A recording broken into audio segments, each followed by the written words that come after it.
avec les parents de ta mère. De ton vivant, déjà, tu leur donnes un mauvais exemple. Tu ne parles pas avec ta belle famille. Donc déjà, tu es en train de donner un mauvais exemple à tes propres enfants. Eux aussi, quand ils auront la capacité, quand ils auront demain aussi des moyens, ils doivent aussi piétiner les parents de leurs mères. Ils doivent les piétiner. Pourquoi? Parce que ce sont des sorciers. Non, parce qu'ils ne sont pas bien. Parce qu'ils ont maltraité leur fille. Parce qu'ils ont fait ceci. Parce qu'ils ont fait cela. Vous allez trouver toutes sortes de raisons pour les ignorer. Tu n'es pas béni. Je vais m'arrêter là. Cette sœur, sa propre famille ne l'a pas secourue. Pourquoi? Parce que du vivant de son mari, ils ont regardé qu'à leur nombril. Ils ne se sont pas dit que la vie là, elle a demain et après-demain. Ils n'ont pas pensé à cela. Tu vis avec une femme, occupe-toi de ses parents. Tu vis avec une femme, fais signe de vie envers ses parents. Tu vis avec une femme, fais du mieux que tu peux pour ses parents. On ne t'a pas dit de donner tes habits, de leur donner tes chaussures, de leur donner tes... Mais si tu peux le faire, si c'est possible, si tu en as, si tu as assez, que tu peux leur donner, donne-leur, il n'y a pas de problème. Fais du mieux que tu peux pour ta belle famille, pour que tu sois béni. Pour que lorsque tu vas à l'église, là, Dieu entende tes prières. Il y a des gens qui ne savent pas que dès qu'ils ouvrent la bouche, là, Dieu se ferme les oreilles. Le Seigneur ferme ses oreilles. Quand il prêche ou quand il prie, là, Dieu prend leur prière, là, puis il bénit les autres, et puis il les laisse là. Tu ne mérites pas. Tu ne sais pas d'où tu viens. Tu ne sais pas d'où tu viens.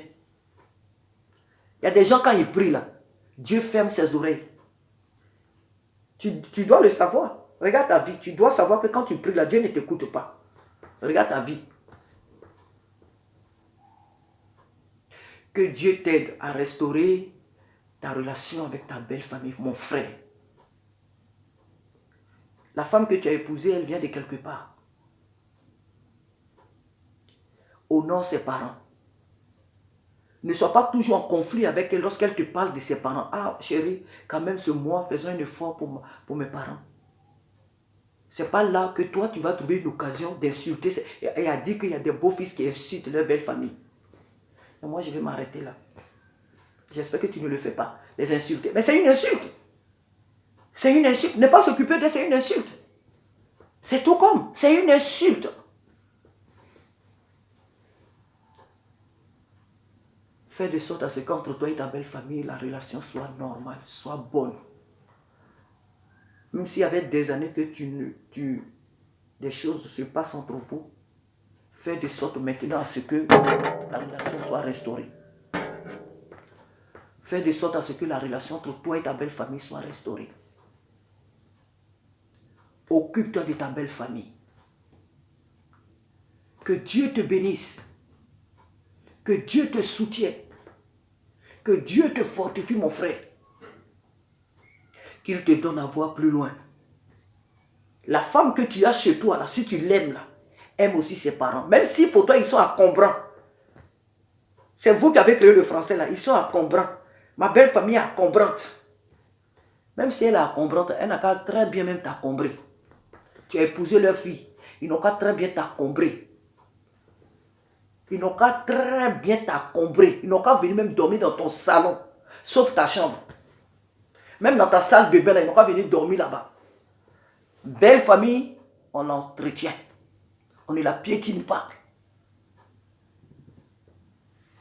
Fais un petit signe de vie envers ta belle famille.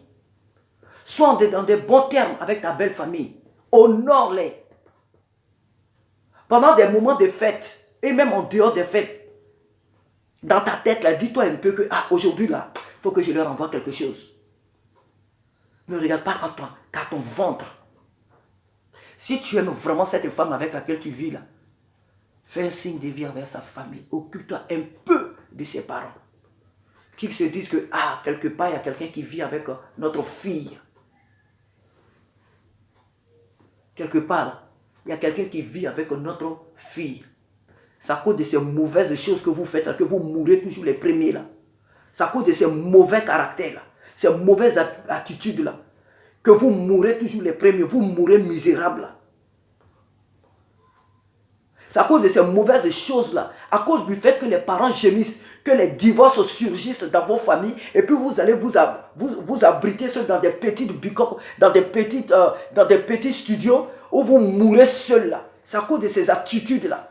Tu ne sais pas. Tu ne sais pas. C'est à cause de cette manière de faire là. Les parents qui sont en train de gémir, c'est à cause ça dans ton foyer, il n'y a pas la paix. Vous priez, vous gênez, mais tout le temps vous vous disputez. Et vous êtes sur le point de vous divorcer. Tu sais d'où vient votre problème? Tu sais d'où vient votre problème? Tu crois que tu aimes trop la femme, mais l'amour c'est quoi? L'amour ce sont les actes qu'on pose. L'amour c'est pas seulement au lit. L'amour c'est pas seulement que tu achètes des habits à ta femme, tu fais... Mais la famille, d'où elle vient? Quelles sont toi tes relations avec sa famille? Avec ta belle famille? C'est comme ça que vous faites, et puis vous divorcez. Attends même que chrétien, là, vous divorcez. Et après, on vous retrouve dans des petites maisons, je ne sais pas où, dans les petits studios, dans des maisons de 2 cm, je ne sais pas quoi. On les voit seuls là, à Château Rouge, en train d'acheter. C'est une malédiction pour un homme de vivre seul. C'est une malédiction. C'est une malédiction pour un homme qui doit être le père de famille de vivre seul. C'est une malédiction. Il vit là seul, il prépare des grosses casseroles de riz, des grosses casseroles de sauce d'arachide. Il prépare là lui seul. Il sait toutes les sauces, il sait comment ça se prépare. Il sait comment toutes les sauces, comment ça se prépare. Il vit seul. Et pour lui, il est à l'aise comme ça. Tu es malheureux. Tu es misérable. Et tu mourras si tu ne te répands pas. Tu mourras misérable. Vous savez, les problèmes, nous-mêmes, on les cherche. Nous-mêmes, là, on ouvre les portes de nos maisons aux problèmes. Et après, on cherche les prières, les jeûnes. Pourquoi depuis que tu jeûnes, ton problème ne se résout pas? Pourquoi depuis que tu jeûnes, ton problème ne s'arrange pas? Pourquoi? Pourquoi ton problème n'a pas de solution? Depuis là que tu pries, depuis que tu jeûnes, pourquoi ton problème n'a pas de solution? Pourquoi? Tu travailles, tu as une femme, tu as des enfants, tu as une très bonne situation professionnelle. Pourquoi tu n'es pas en paix? Pourquoi l'argent même que tu gagnes là, tu ne le vois pas? Regarde ta relation avec ta belle famille. Même si avec tes parents, tout va très bien parce que tu reconnais que la femme qui t'a porté, tu dois t'occuper d'elle, mais la femme que tu as épousée là, elle aussi, elle vient de quelque part. N'envoie pas ta maison en captivité, cher frère. N'envoie pas ta femme et tes enfants en captivité, s'il te plaît, parce que ton attitude envers ta belle famille peut envoyer tes enfants, ta femme et tes enfants aussi en captivité.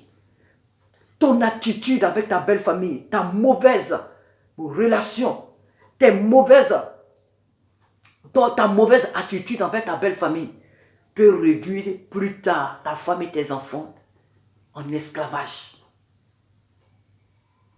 Peut les isoler.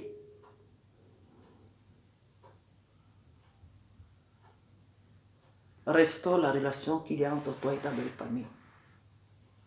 Que Dieu t'aide. Il y a beaucoup de choses que je n'ai pas pu dire, mais je vais m'arrêter là.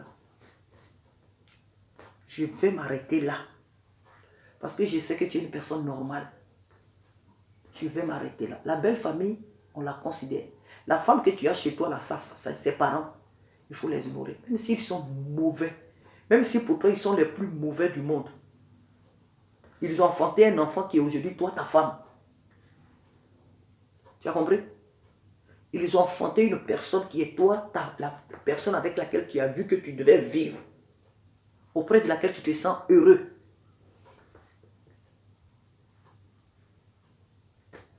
Même si vous n'avez pas d'enfant.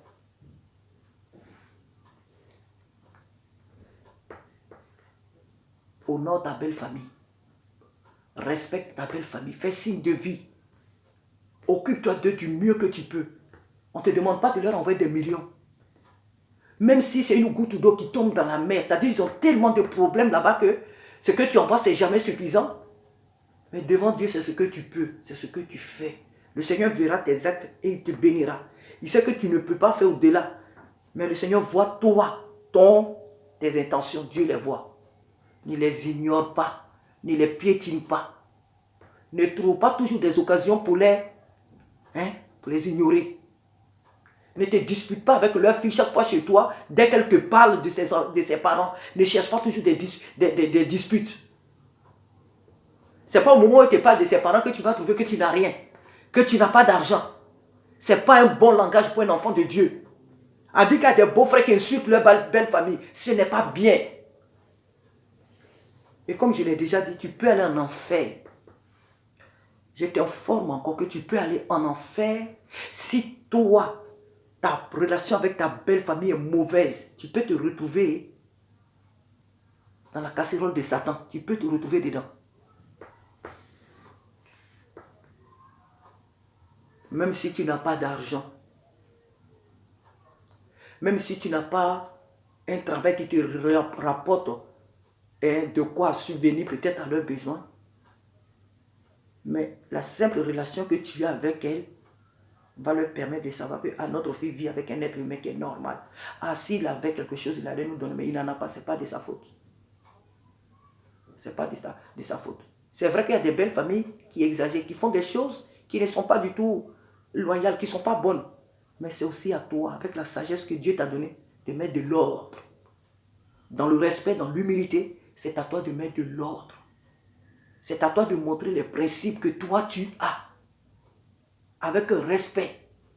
C'est pas à toi de dire, moi chez moi, ma belle famille ne vient pas chez moi. Ma belle-mère ne peut pas venir dormir chez moi. Mon beau-frère ne peut pas venir dormir chez moi. Moi, on ne peut pas venir chez moi pour me dicter ce que je donne. Personne ne veut venir chez toi pour te dicter quoi que ce soit. Mais tu as le droit d'héberger ta belle famille. Tu as le droit d'héberger quand même pour un temps ta belle famille. Tu as la possibilité. C'est normal que tu héberges pour un temps ta belle-mère, ton beau-frère. Tu peux le faire. Pourquoi tu ne peux pas le faire? Tu le fais pour ta mère, pour toi, tes parents. Pourquoi ta belle famille, les parents de ta mère, pourquoi tu ne peux pas les héberger pour un temps? Si tu as même la possibilité d'acheter même un billet pour les faire venir là où vous êtes, fais-le. Ils viendront pour un temps. Après, ils vont retourner. Si vous avez la possibilité de le faire, fais-le. Si tu as la possibilité de leur construire même des châteaux, une petite bicoque, fais-le. Ne dis pas non, c'est pas à moi de le faire. Non, pourquoi moi je vais le faire? Pourquoi moi je vais le faire? Et pourquoi tu es allé dans sa famille pour prendre leur enfant? Tu t'es jamais posé la question pourquoi tu es allé dans leur famille pour leur prendre leur fille? C'est pourquoi là tu ne te le retournes pas toi-même. Pourquoi c'est moi qui dois le faire? Pourquoi tu es allé épouser leur fille? Tu ne sais pas que c'est leur enfant? Tu ne sais pas qu'ils ont mis leur enfant au monde, qu'ils comptent sur elle? Tu ne sais pas? Tu ne sais pas qu'ils ont mis leur enfant là à l'école en se disant que tôt ou tard, elle va s'occuper de nous? Tu ne le sais pas? Que tôt ou tard, notre fille, où qu'elle se trouve là, un jour là, elle pensera à nous. On la met au monde là, c'est un enfant qu'on a mis au monde. Demain là, elle aura la capacité, même si elle n'a pas fait des grandes études. Mais un jour là, c'est qu'elle mange là, elle nous donnera quand même un jour un peu. Elle nous fera quand même un signe de vie. Parce que c'est un enfant qu'on a mis au monde. Tu ne le sais pas?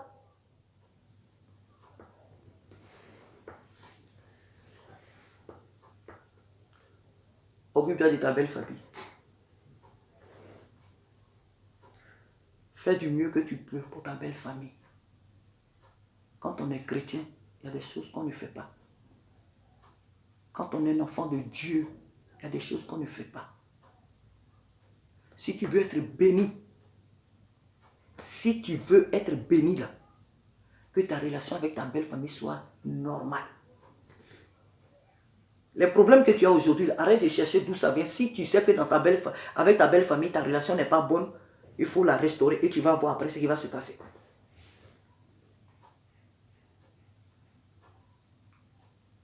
Je vais m'arrêter là. Que Dieu te bénisse. Que le Seigneur te restaure, mon frère. Comme je l'ai dit déjà, je ne suis pas là pour te culpabiliser. Je ne suis pas là pour te juger. C'est un passage que le Seigneur a mis sous mes yeux. Il m'a donné de pouvoir partager avec vous. Je ne sais pas encore ce qu'il va encore me faire ressortir parce que je sais qu'il y a beaucoup de pas dit dans la parole de Dieu. Là, ce passage de 2 Rois, chapitre 4, verset 1 à 7, il y a beaucoup pas dire. Je ne sais pas ce que le Seigneur me donnera encore dans la prochaine vidéo de relater. Mais c'était sur ce que je voulais vraiment, sur quoi je voulais ce matin m'entretenir avec toi. Que Dieu te bénisse. Que Dieu te donne de restaurer, d'être dans de bons termes avec ta belle famille. Respecte-les, même s'ils sont mauvais, même s'ils sont encombrants, comme tu le dis. Aime-les, respecte-les. Prie pour eux. La solution d'un enfant de Dieu se trouve surtout aussi dans la prière. La prière ne fait pas tout, c'est vrai. Il y a des choses qu'on peut faire soi-même, on n'a pas besoin de prier. Mais si tu vois que ça te dépasse, alors apporte-les à Dieu. Jésus a dit quoi? Déchargez sur lui tous vos fardeaux. Il dit, venez à moi, vous tous qui êtes fatigués, chargés, et je vous donnerai du repos. Donc si tu penses que le problème de ta belle famille là est trop lourd pour toi, apporte-le à Jésus. Il saura te donner la solution. Il saura te montrer quoi faire. Il saura te dire quoi faire. Il saura t'aider. Ce n'est pas parce que tu es pasteur, ce n'est pas parce que tu es diacre, ce n'est pas parce que je ne sais pas qui que tu es, que pour toi, ta belle famille, tu n'as plus affaire à elle. Pour qui tu te prends? Pour qui toi, tu te prends? Pour qui toi, tu te prends? La Bible dit, tout ce que vous voulez que les hommes fassent pour vous, faites-le de même pour eux. C'est la loi, car c'est la loi et les prophètes. Tout ce que vous voulez que les autres fassent pour vous, là, vous aussi faites-le de même pour eux. C'est la loi et les prophètes. Ça veut dire quoi? C'est la parole de Dieu qui le dit. C'est ce qui est normal, c'est ce qui est utile. Parce que ce que tu fais, ce que tu aimes qu'on te fasse là, quand tu le fais pour les autres, même si les autres ne te rendent pas l'appareil là, mais plus tard, quelqu'un va le faire pour tes enfants. Si ce n'est pas toi qui reçois le retour, ça peut être tes enfants, ça peut être ton petit enfant. Donc un bienfait n'est jamais perdu. Ta belle famille, mon frère, ta belle famille là, règle la situation qui est entre toi et elle. Si jamais il n'y a pas de problème, s'il n'y a pas de problème, si vous n'êtes pas en conflit, mais fais quand même un petit signe de vie chaque fois, du mieux que tu peux. Même si dans une année, tu fais 2 fois un mandat, ils diront toujours que, ah, l'année dernière, ah, attends, l'année dernière, ah non, le fils de le mari de ma fille, l'année dernière, il nous a envoyé quand même quelque chose, vraiment. Et souvent que c'est des choses qui arrivent vraiment à point nommé. C'est vraiment des choses qui arrivent au moment où ils en avaient tellement besoin.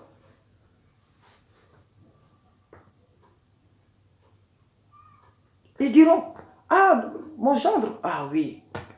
C'est vrai, même s'il ne le fait pas tout le temps, mais 2 fois, oui, 2 fois, il fait quand même quelque chose. Mais eux, ils sont là, les autres parlent de leur beau-fils qui les aide, qui font tout. Mais eux, ils sont là, ils ne peuvent rien dire parce qu'ils savent que leur beau-fils, leur gendre, ne s'occupe pas d'eux. Il n'a jamais fait signe de vie. Depuis qu'il a épousé leur fille, depuis qu'ils ont été au mariage, après ça, il n'a plus jamais retourné la tête. Ils ont même appris même qu'ils ont des enfants, qu'il a des enfants avec leur fille, mais jamais. Ils n'ont jamais fait aucun signe. Il n'a jamais fait signe de vie. Jamais.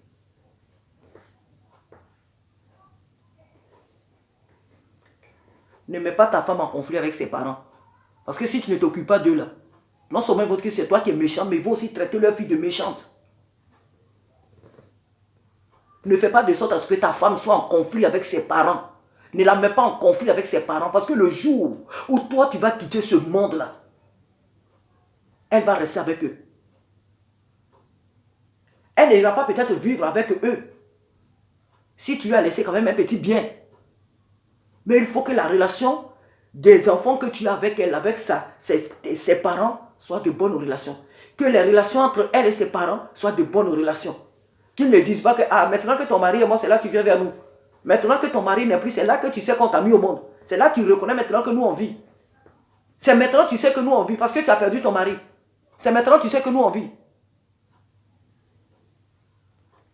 Il ne faut pas laisser une honte à ta famille. Il ne faut pas laisser des problèmes à ta femme, à tes enfants. Fais de bonnes choses pour que ta maison soit bénie.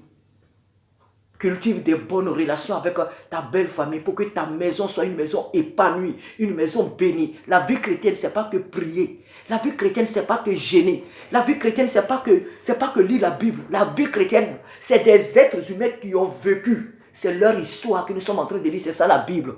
C'est des personnes qui ont eu une relation avec Dieu. C'est ce que nous sommes en train de voir. Jésus a quitté le ciel, il est venu dans ce monde en tant qu'un être humain.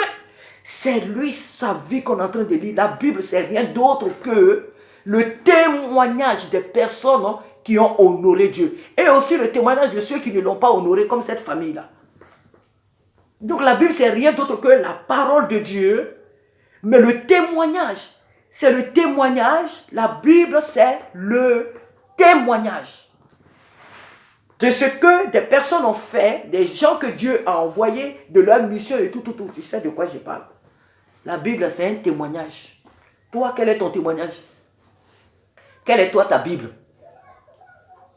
Quelle est toi ta Bible, ton témoignage? Qu'est-ce que demain tes enfants vont regarder pour dire, ah, notre père, voilà ce qu'il a fait. Voilà comment notre père était avec les parents de notre maman. Voilà ce que notre père a fait. Qu'est-ce que ta belle famille demain va regarder pour dire, vraiment notre beau-fils là, vraiment, il était vraiment bien. Oh, est-ce que notre fille, bon, elle est encore jeune, elle va se remarier, mais est-ce que notre fille, elle pourra vraiment trouver un homme comme ce gendre, comme son premier mari là. Oh non, cet homme là, il était bien. Ce jeune homme là, il était vraiment bien. Quand on n'a pas l'âge de se marier là, on ne se marie pas. Le mariage, ça ne court pas, ça ne passe pas. Si tu n'es pas prêt de te marier là, ne te marie pas, attends. Attends d'abord d'être informé et être formé. Ne va pas te marier pour faire plaisir aux gens. Ne va pas te marier pour faire plaisir, je ne sais pas à qui. Même si tes propres parents te poussent à aller au mariage et que toi-même tu sais que tu n'es pas encore prêt, attends. Attends d'être informé et aussi attends d'être formé avant de rentrer dans un foyer. Oh.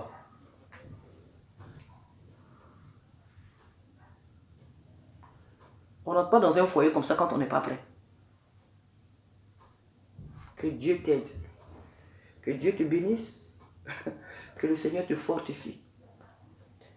Alors, comme je l'ai dit et je le répète, je vais vraiment le répéter tout au long des vidéos. Moi, je ne viens pas ici là pour parler les Français académiciens ou quoi là. Je ne suis pas là pour ça. Voilà. Je ne fais pas le journal télévisé. Je ne fais pas le journal télévisé. Voilà. Donc, regarde dans ce qui est dit là, ce qui te concerne.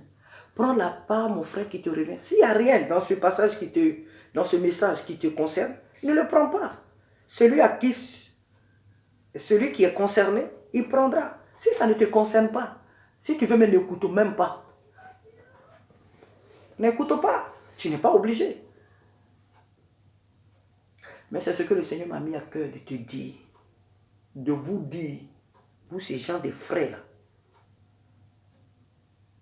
C'est ce que le Seigneur m'a mis à cœur de vous dire. Elle a perdu son mari. À la mort de son mari, ses enfants devaient être réduits en esclavage. Ces deux familles qui se sont unies, il n'y avait pas que les parents du mari. Ces deux familles qui se sont unies. Donc, les parents du mari et elle, sa famille. Donc, aussi, les parents du mari ne venaient pas la secourir. Elle-même, ses parents étaient où? Sa propre famille, c'était où? Elle n'était pas fille unique. Et même si elle était fille unique, son père et sa mère n'étaient plus en vie. Et si eux, ils n'étaient pas en vie, elle n'avait pas d'oncle, elle n'avait pas de tante. Elle n'avait personne. Comment ça se fait que toutes les deux familles restent silencieuses jusqu'à ce qu'on vienne, jusqu'à ce qu'elles se retrouvent dans une situation pareille? Ce couple-là, il était un cas. C'était vraiment un cas.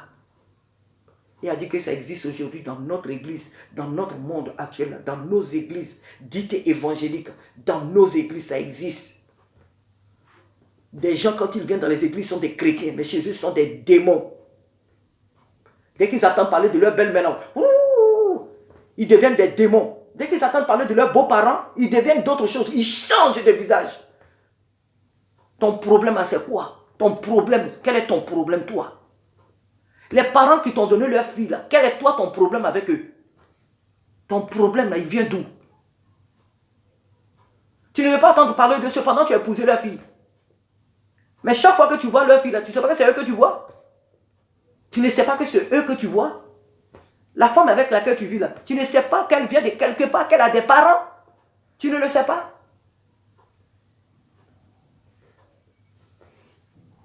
Moïse avait une très bonne relation avec sa belle famille. Jéthro. C'était son beau-père, le Madianite, le sacrificateur, Jéthro.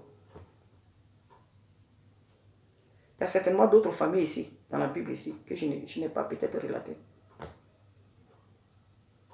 Mais j'ai cité que l'exemple de Pierre et sa belle-mère. La Bible dit que Pierre a appelé Jésus pour venir prier pour sa belle-mère qui avait la fièvre.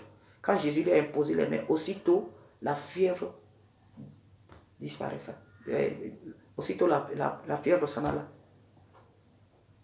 Donc il y a l'exemple de Pierre. Et il y a Moïse lui-même. Et il y en a plein dans la Bible.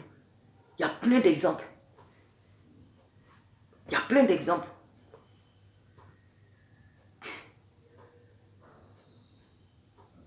Il y a plein d'exemples. Tu as épousé l'enfant de quelqu'un, tu t'en fous du reste, quoi. Tu as épousé une fille, tu es allé prendre une fille dans une famille, tu l'as épousée. Et donc, pour toi, la vie s'arrête là. Ça s'arrête là. Vous avez des enfants, ou peut-être vous n'en avez pas. Pour toi, la vie, ça s'arrête là. Tu as eu ton gros lot, quoi. Donc, tu ne restes que quoi là. Tu te contiens que d'elle, et puis quoi. Tu t'arrêtes là, comme ça. Parce que pour toi, tu as eu tout ce que tu voulais. Le reste, ça, tu t'en fous. C'est être sorcier. Et tu auras des problèmes dans ta vie, toute ta vie. Si tu ne te répands pas, tu auras des problèmes. Si tu n'arrêtes pas, tu vas mourir misérable, pauvre. Rien qu'à cause de ce que tu as des problèmes avec ta belle famille. Ne dis pas, c'est pas eux qui m'ont mis au monde. Ah bon? Tu ne sais pas que tu as fait une alliance avec eux en prenant leur fille là. C'est une alliance que tu as tissée avec eux. Tu ne sais pas? Tu ne sais pas que c'est une alliance que tu as tissée avec eux? En allant prendre leur fille là, c'est une alliance que tu as tissée avec eux. Tu ne le sais pas? Je t'informe. Oh, ce ne sont pas mes parents. Qu'est-ce qu'ils vont me dire qui va aller qui va détruire ma vie? Ta belle-mère peut te maudire. Je vais t'informer. Ton beau-père peut te maudire. Tes beaux-parents là peuvent te maudire. Ils peuvent. Si tu fais des mauvaises choses, là, leurs paroles qui sortent de leur bouche là, peuvent être pour toi un blocage dans ta vie. Peuvent être un obstacle à ta bonne marche, à la bonne marche de toi, ta vie. Tu ne le sais pas? D'accord. À bon entendeur, salut. Que Dieu te bénisse, qu'il t'aide. Que le Seigneur te fortifie, mon frère. Que le Seigneur te donne vraiment d'être en paix avec ta belle famille. Que le Saint-Esprit t'aide. Alléluia. Que le Saint-Esprit t'aide à être en de bons termes avec ta belle famille. Que la paix du Seigneur soit sur toi. Je ne suis pas venu pour te juger. Je ne suis pas venu pour te condamner. La parole de Dieu, c'est la vérité. Elle s'adresse à nous tous. La parole de Dieu, elle est la vérité. Si Jésus se disait, écoute, si je vais dans le temple, que je fais tomber, je jette tous les trucs des commerçants à la terre, ça va leur faire mal, donc je ne le ferai pas. Mais il savait bien que ça allait leur faire mal. Mais cependant, il y avait des personnes là, les vendeurs là, les vendeurs de pigeons et autres, là, tous ces trafiquants là, je ne sais pas, ces vendeurs, ces marchands là, la plupart d'entre eux étaient plus âgés que Jésus. Hein. Mais il a renversé toutes leurs marchandises. Parce qu'il fallait qu'il défende les intérêts de son Père. Il fallait qu'il sanctifie la maison de son Père. Il a fait, même si ça ne leur plaisait pas, il a fait. Donc on n'est pas là que pour faire ce que les gens veulent. Non. On doit faire ce qui est juste, ce qui est droit devant Dieu. Que Dieu t'aide. Que le Seigneur t'aide à restaurer ta relation avec ta belle famille. Qu'au travers de toi, ta belle famille soit contente. Qu'au travers de toi, ta belle famille qui ne connaît pas encore Jésus se donne à Jésus, dise, oh oui, notre beau-fils est vraiment un chrétien. Ah, vraiment. Que de par ton témoignage, ils viennent à Jésus. Ne les fais pas fuir. Ne fais pas de sorte à ce qu'ils disent que si jamais ils ont plusieurs filles, qu'il y a un autre encore qui arrive pour dire qu'il est chrétien, il va dire, non, non, non, non, les chrétiens, on ne les veut plus ici. Non, non, non, non, non, chrétien, chrétien. Quand vous êtes chrétien, c'est comme ça, vous faites, non, non, non, non, nous ne voulons plus de... On préfère même un païen. On préfère un païen, chrétien. Quel chrétien? Notre fille a épousé soi-disant un chrétien, regarde comment il fait. Il ne parle même pas avec nous. Il ne s'occupe même pas de nous. Il ne nous a jamais appelés. Il n'est jamais revenu ici. Jamais. Depuis qu'il vit avec notre fille, il n'est jamais venu. Ne salis pas le nom de Jésus hein, à cause de ton attitude là. Il ne faut pas humilier Jésus dans ta belle famille. Hein. Ne faut pas, garde-toi d'humilier Jésus-Christ de Nazareth à cause de ton attitude là. Évite d'humilier Jésus dans ta belle famille. Il faut l'éviter. Sinon, il va te demander des comptes. Le Seigneur Jésus va te demander des comptes. Il faut éviter de salir son nom. Quand on porte le nom de Jésus, on fait tout pour qu'il soit glorifié, pas pour qu'il soit humilié. Jésus est le roi des rois. Il faut éviter qu'à cause de toi, ta belle famille salisse son nom. Il faut l'éviter. Tu es un chrétien, soit disant que tu es un pasteur.